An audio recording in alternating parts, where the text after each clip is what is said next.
Hi guys, इस video में हम एक्सपेंडिचर मेथड को डिटेल में पढ़ेंगे। इससे पहले हमने इनकम मेथड और वैल्यू एडेड मेथड जो है डिटेल में डिस्कशन कर रखा है।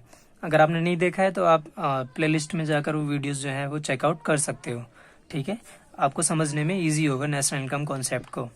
तो एक्सपेंडिचर मेथड हम देखते हैं कि कैसे फाइंड आउट किया जाता है नेशनल इनकम।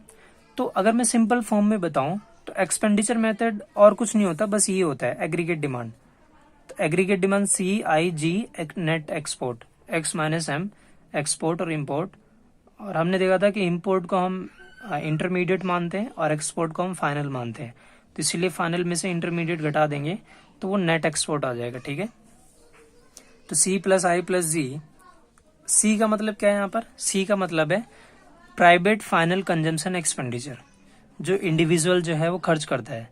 ठीक है, तो आप चाहे कोई भी गुड्स एंड सर्विसेज पे खर्च कर रहे हो, आप सिनेमा जा रहे हो घूमने के लिए, टिकट खरीद रहे हो, इंश्योरेंस करवा रहे हो, या और जो सर्विसेज ले रहे हो, ठीक है, खा रहे हो, पी रहे हो, जो भी सारी चीजें हैं, कपड़े खरीद रहे हो, ठीक है, या एजुकेशन पे खर्च कर रहे हो, तो ये सारी चीजें जो है वो प्राइवेट फाइनल कंजम्पशन एक्सपेंडिचर का पार्ट माना जाता है। और ये C है, यहाँ पर जो C है, C का मतलब ये है।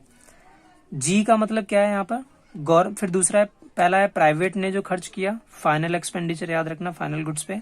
दूसरा है government final consumption expenditure, government जो खर्च कर रही है वो। गवर्नमेंट खर्च कैसे करती है? स्ट्रीट लाइट्स बनवा दिया, रोड्स बना दिए, ब्रिजेस बनवा दिए, ठीक है, या फिर एक तरीके से बोल सकते हो इंफ्रास्ट्रक्चरल जो डेवलपमेंट एक्सपेंडिचर्स होते हैं, हॉस्पिटल्स, स्कूल्स, ये सारी चीजें बनवा दी, तो ये इसका पार्ट माना जाता है G का, यानी कि गवर्नमेंट फाइनल कंजम्पशन एक्सपेंडिचर। ठीक है, फिर थर्ड है ग्रोस या फिर नेट डोमेस्टिक इनकम।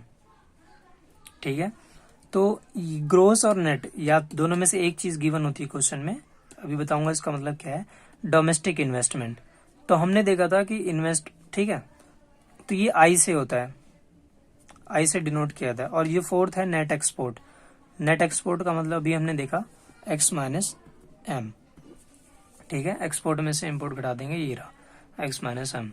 अभी तो अगर इन सभी को जोड़ लिया जाता है, इन सभी चारों एलिमेंट्स को, 1 2 3 4, प्राइवेट, गवर्नमेंट, फिर इन्वेस्टमेंट और नेट एक्सपोर्ट, इन सभी को जोड़ने पर हमारे पास जो वैल्यू आती है वो GDP/MP आती है। इसे याद करना है आपको, ये मोस्ट इंपोर्टेंट है कि एक्सपेंडिचर मेथड जो है, अगर हम ये चार कंपोनेंट जोड़ लेते हैं तो हमें जो वैल्यू मिलेगी वो क्या मिलेगी? GDP/MP। अब बात आती है, मैंने बताया था यहाँ पर कि ये ग्रोस होता है और नेट भी होता है। तो अगर क्वेश्चन में ग्रोस लिखा हो, ग्रोस डोमेस्टिक इन्वेस्टमेंट, तब यहाँ पर ये G आएगा, ये बाकी सेम रहेंगे, ये यहाँ पर G आएगा। पर अगर नेट डोमेस्टिक इन्वेस्टमेंट गिवन है क्वेश्चन में, तब यहाँ पर G की जगह क्या आ जाएगा? N आ जाएगा, तो NDP/MP हो जाएगा। ये याद समझ में आ गया? ठीक है, अब ये समझ में आ गया कि ग्रोस और नेट डोमेस्टिक इन्वेस्टमेंट क्या होता है। थोड़ा सा और देखते हैं कि जो डोमेस्टिक इनकम होती, डोमेस्टिक इन्वेस्टमेंट होती है, हमने देखा था इंट्रोडक्शन वाले चैप्टर में कि इन्वेस्टमेंट दो टाइप्स की होती हैं, एक फिक्स्ड इन्वेस्टमेंट और एक इन्वेंट्री इन्वेस्टमेंट।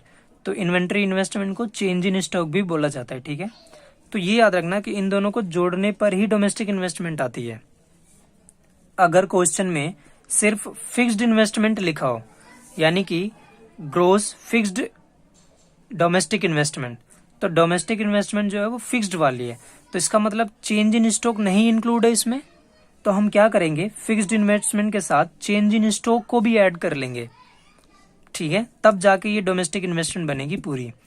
अदरवाइज अगर क्वेश्चन में डोमेस्टिक इन्वेस्टमेंट लिखा है तो इसका मतलब ये दोनों चीजें पहले से ही इंक्लूड है इसमें, तब चेंज इन स्टॉक हमें ऐड करने की जरूरत नहीं है। तो कब ऐड करने की जरूरत है? जब फिक्स्ड इन्वेस्टमेंट गिवन है तब। ठीक है, तो इसमें भी कुछ प्रिकॉशंस है, आपको याद रखना है कि ये चार चीजें जोड़ने पर GDP/MP आती है। अगर यहाँ G दे रखा हो, नेट दे रखा हो, तो ये NDP/MP है। अब इसके बाद तो कन्वर्जन कर सकते हो आप, ये हमने दोनों मेथड्स में देखा, इसमें भी सेम है। अगर आपको कन्वर्जन आता है तो आप राष्ट्रीय आय भी निकाल सकते हो, डोमेस्टिक इनकम में निकाल सकते हो, GNP/MP भी निकाल सकते हो, GNP/FC, GDP जो भी निकालना है निकाल सकते हो। बस आपको कन्वर्जन पता होना चाहिए कि ग्रोस से नेट पे कैसे जाते हैं, डोमेस्टिक से नेशनल पे कैसे जाते हैं, या फिर मार्केट प्राइस से फैक्टर प्राइस पे कैसे जाते हैं, और इन सभी के जो इनवर्स। ठीक है, तो इसमें कुछ चीजें ध्यान में रखनी पड़ती हैं। प्रिकॉशनरी जो मेजर्स हैं उसको देखते हैं। फर्स्ट जो पॉइंट है वो ये है कि एक्सपेंडिचर ऑन इंटरमीडिएट गुड्स, तो हमने पहले ही पढ़ लिया, ये इंक्लूड नहीं होता है, फाइनल इंटरमीडिएट गुड्स ही होते हैं इसमें। इसलिए आपने देखा होगा कि जो फाइनल लिखा है यहाँ पर, ये फाइनल लिखा है, ठीक है। तो इंटरमीडिएट होता ही नहीं, हम शुरू से पढ़ते हुए आ रहे हैं। ट्रांसफर पेमेंट इनकम मेथड में हमने पढ़ा, नहीं होता है, ठीक है, तो यहाँ पर भी नहीं होगा। Expenditure on second hand goods नहीं होगा, बिल्कुल नहीं होगा। Purchase of financial assets, shares, bonds, debentures, ठीक है, गवर्नमेंट ट्रेजरी बिल्स, सिक्योरिटीज, ये सारी चीजें नहीं होंगी क्योंकि इससे रियल फ्लो जनरेट नहीं होता है। इनकम मेथड में हमने ये पढ़ लिया है। फिफ्थ जो पॉइंट है, एक्सपेंडिचर ऑन अकाउंटिंग प्रोडक्शन, ठीक है, यानी कि खुद के प्रोडक्शंस के लिए हम कंजम्पशन कर रहे हैं, यानी कि सेल्फ कंजम्पशन के लिए हम प्रोड्यूस कर रहे हैं, तो हाँ ये इंक्लूड होता है। क्यों? क्योंकि फार्मर जो है वो खुद के प्रोडक्शन करने के लिए, यानी खुद की कंजम्पशन के लिए वो क्या करता है, फसल उगाता है और फिर फसल का पार्ट जो है वो रख लेता है। तो जो एक्सपेंडिचर किया गया है वो नेशनल इनकम में इंक्लूड होगा, ठीक है। 6 पॉइंट है, एक्सपेंडिचर ऑन मेंटेनेंस। तो ये याद रखना, मेंटेनेंस का मतलब कोई चीज बेकार हो गई है, आप उसे खर्चा करवा रहे हो ताकि वो पहले जैसी हो जाए। आपके पास मशीनरी थी, नट बोल्ट गायब हो गया या थोड़ा घिस गया, डेप्रिसिएशन लग गया, तो आप जो पैसे लगवा रहे हो दोबारा उसे ठीक करने के लिए ताकि वो सही हो जाए, तो वो मेंटेनेंस होता है, ठीक है। या ऐसे बोल सकते हो कि जैसे कार्स होती हैं किसी की, तो वो मेंटेन करवाना पड़ता है, सर्विसिंग करवानी पड़ती है ताकि स्मूथली फंक्शन करे। तो वैसे ही अगर हम मेंटेनेंस पे खर्चा कर रहे हैं तो ये इंक्लूड नहीं होगा क्योंकि इससे कुछ नया क्रिएट नहीं हुआ इकोनॉमी में, पुराना वाला ही है।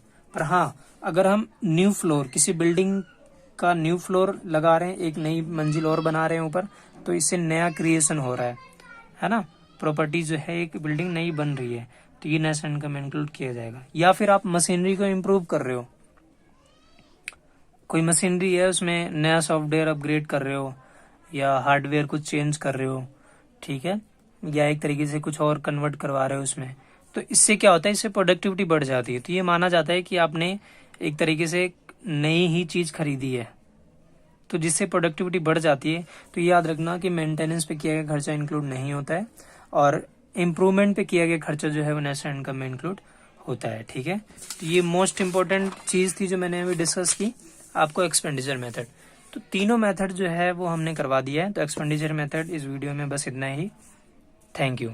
अगर कोई डाउट है तो आप कमेंट में लिख कर पूछ सकते हैं, ठीक है, कोशिश करूंगा मैं आपके डाउट को क्लियर करने की, ठीक है। Thank you, bye.